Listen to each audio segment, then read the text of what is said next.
El algoritmo de las tablas semánticas es un algoritmo para estudiar la satisfacibilidad de un conjunto de fórmulas.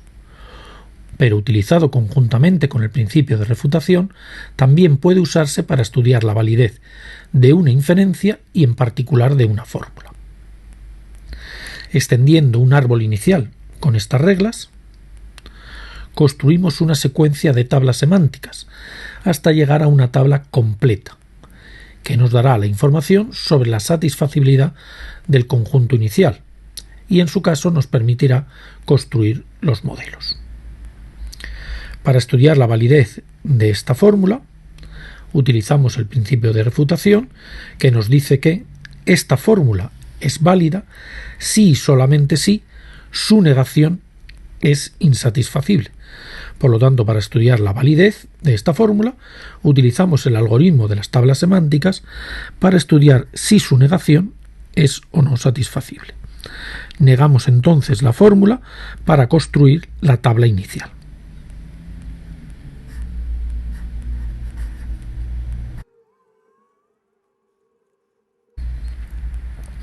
Y empezamos a extender la tabla utilizando las reglas de extensión. La fórmula que tenemos es la negación de una implicación. Debemos de prestar especial cuidado a la estructura de la fórmula para conocer cuál es realmente el ámbito de cada conectivo. En esta fórmula, la implicación tenía como antecedente a esta subfórmula y como consecuente a esta subfórmula. Por esa razón hemos añadido estos dos paréntesis para poder añadir la negación, ya que esta implicación requiere que toda la fórmula completa se encierre entre paréntesis. Debemos de tener mucho cuidado con ese paso, añadir los paréntesis que sean necesarios a la hora de construir la refutación. Por lo tanto, este es el antecedente y este es el consecuente.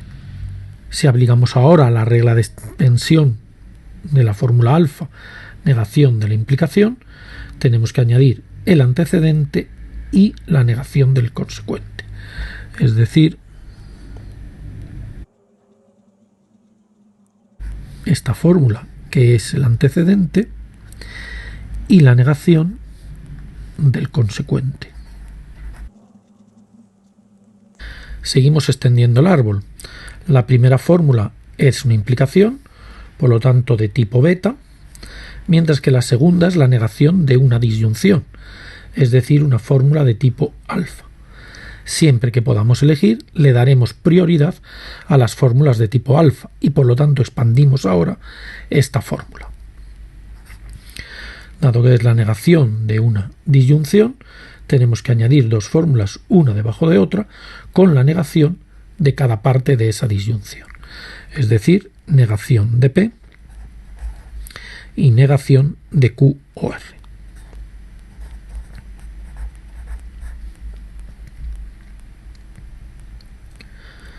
Seguimos expandiendo la fórmula. Esta fórmula que habíamos añadido anteriormente era de tipo beta, pero acabamos de añadir esta fórmula que es de tipo alfa y por lo tanto le damos prioridad. Es decir, expandimos esta fórmula, negación de la disyunción, por lo tanto negación de Q y negación de R. Ahora que hemos añadido varios literales, podríamos comprobar si la rama está cerrada, cosa que no ocurre porque los tres literales tienen variables distintas. Por lo tanto, seguimos expandiendo la fórmula y utilizamos la única fórmula que nos queda de momento, que es esta. Tenemos una implicación que es de tipo beta, añadimos una fórmula, una rama a la izquierda con la negación del antecedente y una fórmula a la derecha con el consecuente. Es decir, negación del antecedente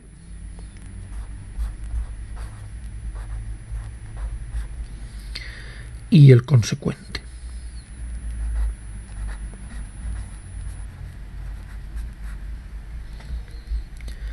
Las dos fórmulas que acabamos de añadir y que son las únicas que nos quedan por expandir son de tipo beta. Por lo tanto, expandimos cualquiera de ellas, seguimos con el orden de escritura y expandimos esta. Negación de una conjunción, negación de una conjunción, añadimos dos fórmulas, dos ramas, una a la izquierda y otra a la derecha, con la negación de los dos lados de esa conjunción, es decir, negación de P, negación de R. Tengas en cuenta que el proceso de construcción de la tabla debe ser puramente sintáctico, es decir, debemos de aplicar las reglas tal y como aparecen. Aquí teníamos la negación de esta conjunción, por lo tanto debemos de añadirle la negación al lado derecho de la conjunción, es decir, negación de P. No podemos escribir directamente P utilizando esa simplificación. El proceso es sintáctico y debemos de añadir los símbolos tal y como nos dice la regla. Ahora continuaríamos la expansión y nos encontraríamos con estas dos fórmulas de tipo alfa, que las expandiríamos antes que esta fórmula de tipo beta. Negación de P es una fórmula de tipo alfa que se expande como P. Si analizamos ahora esta primera rama, nos encontramos P y más arriba no P. Por lo tanto, esta rama no puede ser satisfacible y la decimos, por lo tanto, que es cerrada. Seguimos entonces por esta rama, no R, se extiende la rama con esta regla, es decir, añadimos la fórmula que se obtiene de eliminar la doble negación, R, y comprobamos si la rama está cerrada o no. R y un poco más arriba no R, y por lo tanto la rama es cerrada. No podemos construir ningún modelo a partir de esa rama. Continuamos entonces extendiendo el árbol con la única fórmula, con la última fórmula que nos queda, que es una fórmula de tipo beta. R o P implica Q. Añadimos una nueva rama a su izquierda con la fórmula R y una rama a su derecha con la fórmula P implica Q. Esta rama es cerrada, ya que nos encontramos aquí R y un poco más arriba no R. Y seguimos expandiendo esta otra rama que todavía no está cerrada ni terminada. P implica Q es una fórmula de tipo beta, por lo tanto añadimos una rama a su izquierda con la fórmula no P y una rama a su derecha con la fórmula Q. Si miramos esta rama Q, aquí nos encontramos el literal Q y más arriba nos encontramos no Q.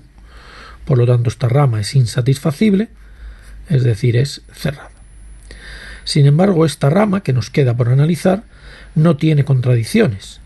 No P y no P, no Q y no R. Es decir, tenemos 4 literales que no son contradictorios y por lo tanto nos permite construir un modelo. La conclusión es que esta fórmula con la que habíamos iniciado la tabla es satisfacible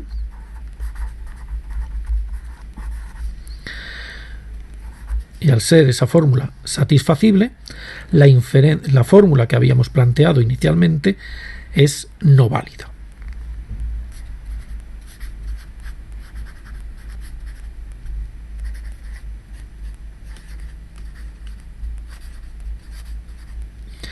Y además, el modelo de la negación que nos da, o que podemos construir a partir de esta rama, nos da un contramodelo de la fórmula.